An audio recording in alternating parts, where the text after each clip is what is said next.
Okay, today's objective is students will be able to multiply polynomials.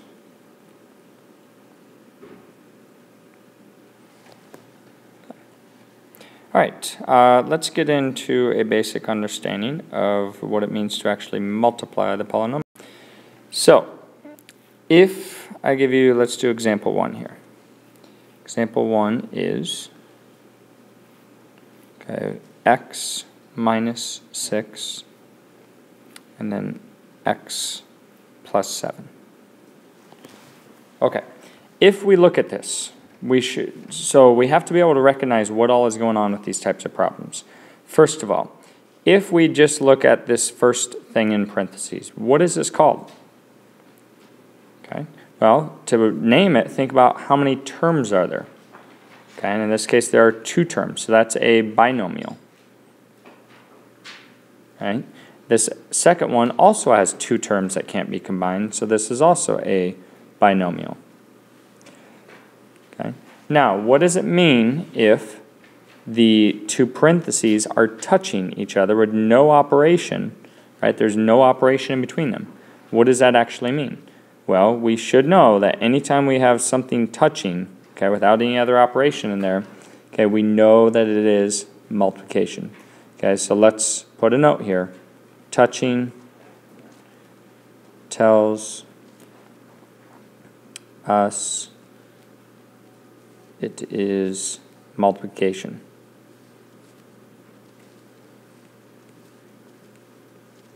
Okay, really important that you guys look at the operations, because in the last objective, and you don't need to write this down, but the last objective may have been something like this. Again, you do not need to write this.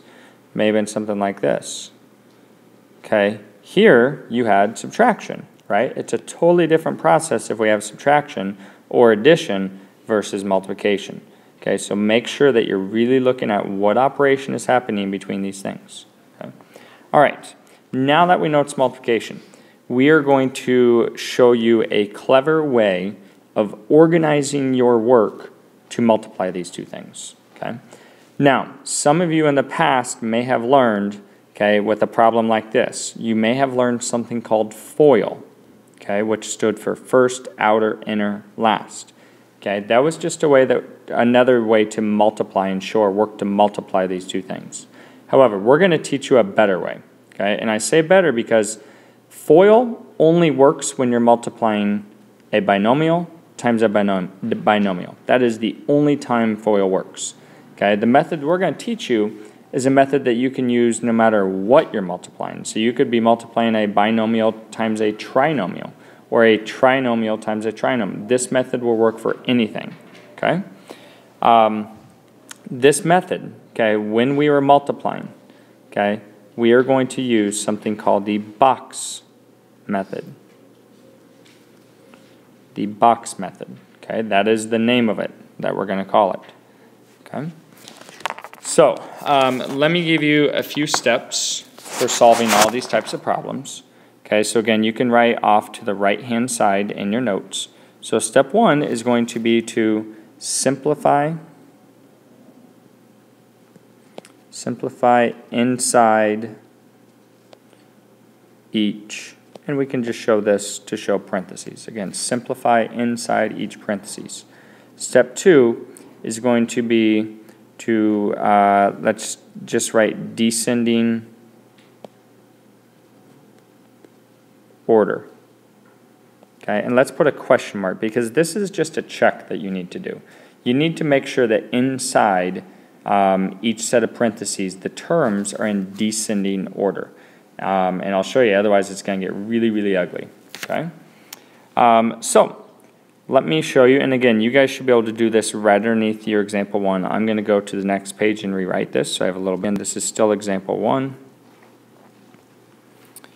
So if again, let me just write down the original problem, x plus 7. Okay, here is the box method. Okay, you're going to take each one of these binomials, okay, and put in the hidden ones. Okay, and we're just going to rewrite this one right here. We're going to bring off to the side. So we're going to rewrite an x and this is, separate those terms, this is a negative 6. Okay? Then we're going to write this one just right up here, and you notice I'm going to put a little bit higher than these other ones. So I'm going to do, it's just a x, or you could put 1x. You could put the 1s if you want. And then you have a positive 7. Okay?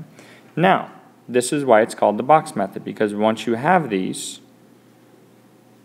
we're going to create a box around these. And watch how I do this. I like to start all the way up here and separate. You notice how I separated in between my x and my 7, and you can show a positive 7 if you want. Okay, and then I'm going to separate, go all the way over. Okay, separate that x and the negative 6.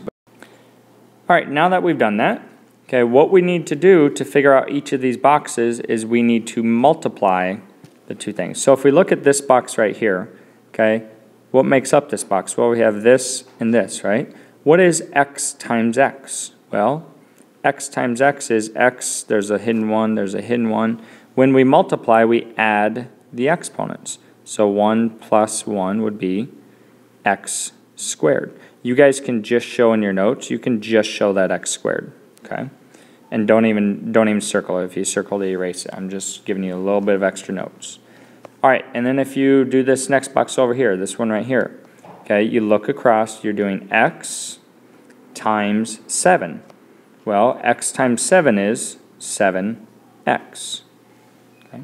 And then for this box right here, you're doing the negative 6, and then you look up, okay, and you would basically take this. So negative 6 times x is negative 6x. And then finally, for this last box, you multiply this and this, because you know, if you just look up, it's right there. So negative 6 times 7 would be negative 42. Okay. Now, if you look at this, you will notice something. These right here are like terms. And notice this. Put your pencils down and pay attention, please. Okay, on this right here, you notice how I did not, I'll show you the number one mistake, and you guys can probably guess what it is. So look how I circled it initially, but then look how I see a lot of students circle it sometimes. They'll do something like that. Okay. What do you think is going to happen by what I just did? Okay. Well, I can tell you. If you look at that negative 42, by getting sloppy with my circle, I went right through that, and it makes it look like that negative 42 is actually a positive 42. So you're going to make a sign mistake. Okay. Oops. Okay, so I rewrote it because it was getting a little bit sloppy. But what we need to do now, after we've multiplied, okay, now we need to combine like terms. So if you do this, and this is why I circle it, because these are like terms right here. Okay. So what would I end up with? Well, I'd end up with, I have x squared, a positive 7 and a negative 6 combined to give me a positive 1, or just an x, so plus x, and then I have this negative 42. Okay, that is simplified. I cannot do anything else with that. Okay, so that is my final answer. Okay, all right, let's go on to example 2. All right, example 2. And no, class is not over if you heard that bell ring. All right, example 2 says 2y plus 3. And then you had 3y minus 7. Okay, so what operation is being done here? Well, the two parentheses are touching, so we know that that is multiplication. Whenever we're multiplying and we have several terms in parentheses, what method are we always going to use? We are always going to use the box method. Okay. Now, remember your steps. First thing, simplify. See if you can simplify anything inside. Can you simplify 2y plus 3? And the answer, no. They're not what? They're not like terms. Okay. 3y minus 7, can you simplify? No. They're not like terms. Second thing, check to make sure that they're in descending order. Okay. This 2y has a degree of 1. Remember, a constant or a number has a degree of 0. Okay, this 3y has a degree of 1. This one has a degree of 0. So they are in the right order, right? Degree of 1 goes first, 2y comes before positive 3, and 3y comes before negative 7. Okay, now I can set up my box method. Okay, so I'm just going to, Now, several students always ask, does it matter if you put this first one on the side? Like, can I put 2y and 3, and then 3y, and keep in mind, separate those terms because it is a -7. That is a common mistake, putting a +7 because you didn't separate those terms and see it's a negative, okay? So you can do it this way and set up the box. Now, to be honest, you can also do it the other way, where you could have put the 2y, so this would be one box, separate, separate. You could have honestly put the 2y and the +3 on top, and then the 3y and -7 off to the side. It's not going to matter, okay? Either way is fine. I'm just going to erase this one. We are going to, oh, it's not going to let me erase. Okay, never mind then. So we're not going to worry about this one. So if we do this, okay, what would this box be? Well, 2 times 3 is 6. Y times y, remember we add the exponents when we're multiplying, so that'd be 6y squared. Okay. 2 times -7 will give me a -14, and then you have the y with it. Okay. Going down to this box, if I look up from this box, 3y times the 3 here will give me a 9y, and then -7 times 3 will give me -21. Okay. Now I look to see if there are any like terms, and there are. Okay, these are the like terms right here. Now I'm going to make a mistake, and I want you guys to tell me what mistake I just made, because this is a very, very, very common mistake. So when I write my answer, I'm going to write 6y. Again, you guys are looking for my mistake, 6y squared. Let's see, 9 and -14 minus 5, and then y squared, and then -21. Okay? So then I'm like, oh, okay, well these are like terms, so I can combine those. So I would have, that'd be 1y squared minus 21. Okay? See if you can find my mistake. Okay. Now, if you haven't found it, hit pause, think a little bit longer.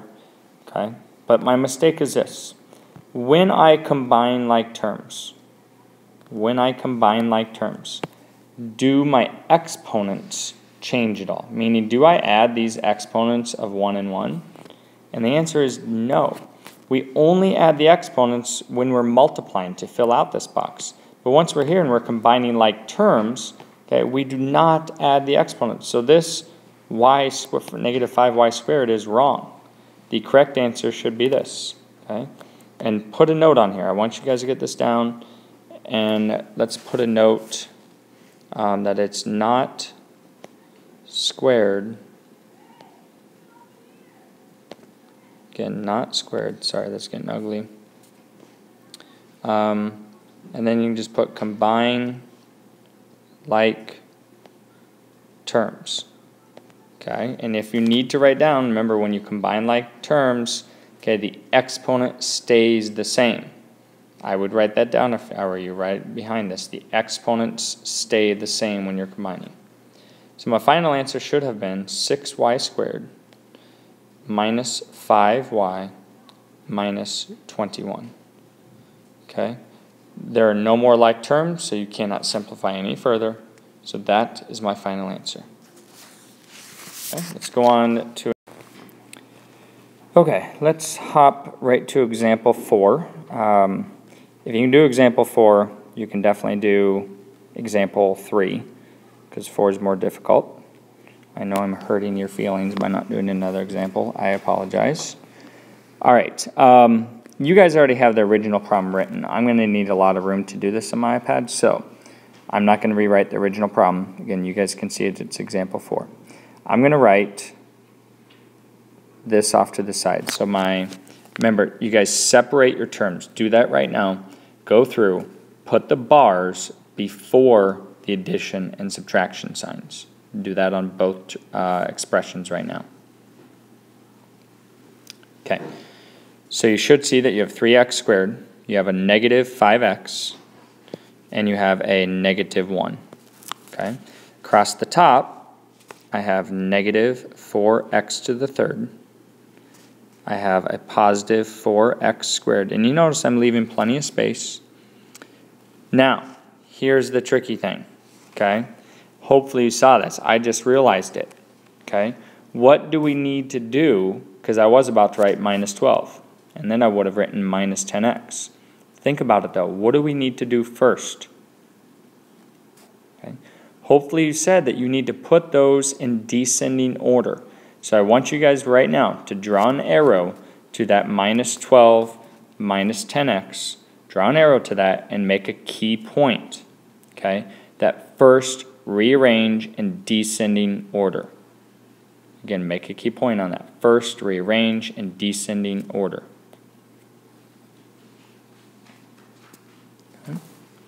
So once you've rearranged those, the negative 10x comes before the negative 12. Trust me on that. It will make your work a lot easier if you do that first. Now that I have all that written out, I know about how big my box should be. So now I'm going to do the box. Separate. Separate. Separate. Okay, you notice I'm doing those lines all the way over. Okay, and now you have a nice organized box to do this. Okay. Now, I want you guys to put your pencils down during this. I want you to put your pencils down, and I want you to just watch and listen to how I do this, because there are a lot of mistakes that happen here. Okay, so again, you're just watching. You can pause it at the end and fill it in. All right, to get this first box, I need to do 3x squared times negative x to the third power. 3 times negative 4 is negative 12. X squared times x to the third. Remember, when I'm multiplying, what do I do with the exponents?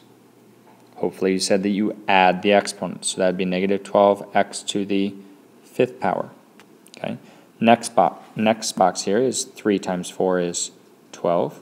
X squared times x squared is x to the fourth power. Okay, because you add the exponents. Next box, 3 times negative 10 is negative 30. X squared times x would be x to the third power. Next, 3 times negative 12 would be negative 36. And then you just have the x squared. Okay. Next, let's go down here. You have negative 5 times negative 4. Well, that would be a positive 20. X to the first and x to the third, you add. We should put those hidden exponents in, that way we don't forget about them. That would be x to the fourth power. Okay, fine. Next we have negative 5 and 4. So that would be negative 20 x to the third power. Next you have negative 5 and negative 10. That would be a positive 50, because when you multiply those you get a positive 50. Again, you should just be watching this and listening. X to the, well, add the exponents. 1 and 1 is 2. Okay. Next, you have negative 5 times negative 12. That would be a positive 60. And then you just have the 1x. Okay. Going down to the last row. Negative 1 and negative 4 would be a positive 4. And you have the x to the third. Okay. Negative 1 and positive 4, you have negative 4x squared. Okay, negative 1, negative 10, you have a positive 10x. Finally, negative 1 and negative 12 will give me a positive 12. Okay? All right, at this point, you can hit pause. I want you to try doing it on your own without just copying down, because again, if you just copy down, you're not learning. Do this box on your own, and then check your answer with mine. Okay, so go ahead and hit pause now, do it, and then check it with mine. Okay, and now you should have done that. Now, hopefully you noticed something here. Okay, let me change to a different color. If you look kind of diagonally here, so now we have to combine all of our like terms, right? But because we put it in descending order first, here's what we can do. And you notice, don't get sloppy with your circles. Okay, guess what? Those are like terms. Guess what? These are like terms. Okay, you notice a pattern here. Because we put it in descending order first, all of our like terms line up in this diagonal pattern here. Okay, those are all like terms. So now we can combine them. There's no common terms with negative 12x to the fifth. There are no other like terms. So I would have negative 12x to the fifth power. Okay. Next, in front of my x to the fourth power, okay, I have a positive 20 and a positive 12. So on 12 plus 20 is a positive 32x to the fourth power. Okay, next, my x to the third. Well, on your calculator, just do negative 30 plus negative 20 plus 4. And you're going to end up with a negative 40, what would that be? Negative 46x to the third power. That's an ugly 3.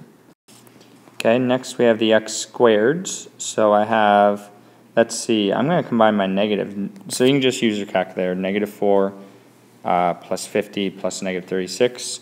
That will give you a positive 10x squared. Okay, next you have a 10 and a 60 will give me a positive 70x. Finally, you have a positive 12, so just plus 12. Okay, now before we circle this and say, oh, we're done with it, we should double check to make sure that we don't have any like terms. Okay, my first one, x to the fifth, next one, x to the fourth, next one, x to the third, x to the second, x to the first, a constant. Okay, we don't have any like terms. This bad boy right here is your final answer. It's a long one, okay, but there are no like terms, so we can't do anything else with it.